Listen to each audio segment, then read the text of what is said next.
अर्चना, Bihar police अवर सेवा आयोग की एसआई की परीक्षा में सफलता के लिए सबसे पहले आपको बहुत बहुत शुभकामनाएं हमारी ओर से। धन्यवाद। कुछ सवाल हैं जो कि हम समझते हैं कि इस इलाके के छात्रों को उससे सुविधा होगी, कुछ जानकारी बढ़ेगी कि इस तरह की परीक्षाओं के लिए तैयारी किस तरह की होनी चाहिए, क्या करना चाहिए।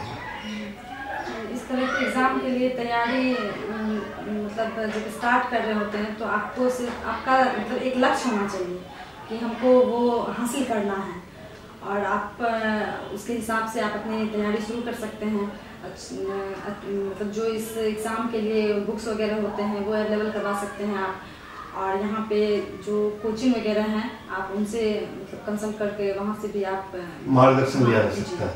मार्गदर्शन लिया जा सकता है। अच्छा, इसमें एसआई की परीक्षा में फिजिकल की भी तैयारी की आवश्यकता होती है, जो कि फिजिकल भी एक महत्वपूर्ण पार्ट है। तो फिजिकल की तैयारी किस तरह करनी चाहिए और कितना वक्त उसमें देना चाहिए, कितने महीने की तैयारी या कितने दिन की तैयारी उसमें? नॉर्मली तो 3 मंथ की तैयारी होनी चाहिए, उससे ज़्यादा हो तो और बेहतर है, लेकिन आपके पास अगर टाइम नहीं है तो 3 महीने आप सुबह शाम प्रैक्टिस करके आप फिजिकल निकाल सकते हैं। तो फिजिकल में जैसे दौड़ है तो उसके लिए टाइम भी आपको अरेंज करना होता है। 6 मिनट में 1000 मीटर आपको दौड़ना होता है। तो उसके बाद वो तैयारी आपका है। फिर हाई जंप है, हाई जंप आपको 3 फीट है और long jump 3 feet high jump 3 feet है और लॉन्ग जंप 9 फीट है। उसके बाद गोला फेंक भी है।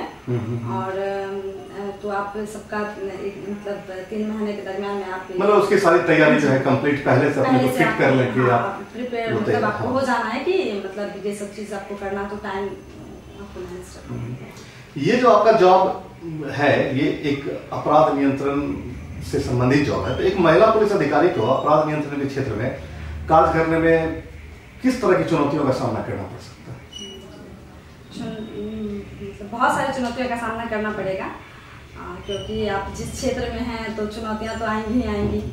तो आप मतलब धैर्य से या आप उस समय जो आपको मतलब जो लगेगा कि अपराध को रोकने के लिए जो भी मतलब कदम उठाना पड़े तो आप उस हिसाब से अपना कदम नियम के अनुसार नियम के अनुसार कोई भी चीज़ नियम से बाहर नहीं होना चाहिए।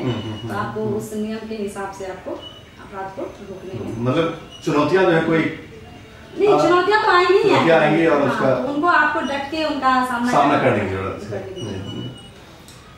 जैसे कोसी का इलाका एक पिछड़ा इलाका माना जाता है, बहुत सारे स्टूडेंट के मन में ये बात रहती है कि इस इलाके में तैयारी की व्यवस्था नहीं है, पढ़ाई लिखाई की व्यवस्था नहीं है, लेकिन इस इलाके से रह करके आपने इस इलाके में ही सारी तैयारियां की या जो भी कोचिंग संस्था की मदद आपने ली, इस इलाके से आपने तैयारी की है। तो इस इलाके के छात्र छात्राओं को आप क्या संदेश देना चाहेंगे, कैसे तैयारी करें, क्या करें? पहले मतलब जो कोसी का बेल्ट था ये बहुत पिछड़ा था एजुकेशन को लेकर के, लेकिन अभी बहुत सारे अच्छे टीचर यहाँ अवेलेबल हैं और अच्छी कोचिंग सुविधाएं भी आपको यहाँ मिल रही हैं। और दूसरा सेल्फ स्टडी है और इंटरनेट का ज़माना है, तो आपको सारी चीज़ वहाँ से अवेलेबल हो जाएंगे। अगर कुछ बुक्स वगैरह मंगानी होगी तो आप वो बाहर से मंगा सकती हैं, और नहीं तो आप यहाँ भी किसी बुक स्टॉल में जाइएगा तो उनको बोलेगा तो वो अवेलेबल करवा देंगे आपको। मतलब कि इसकी तैयारी के लिए, ऐसी तैयारी के लिए बहुत बाहर जाकर के जाने की जरूरत नहीं है, थोड़ा पेशेंस आपको रखना पड़ेगा।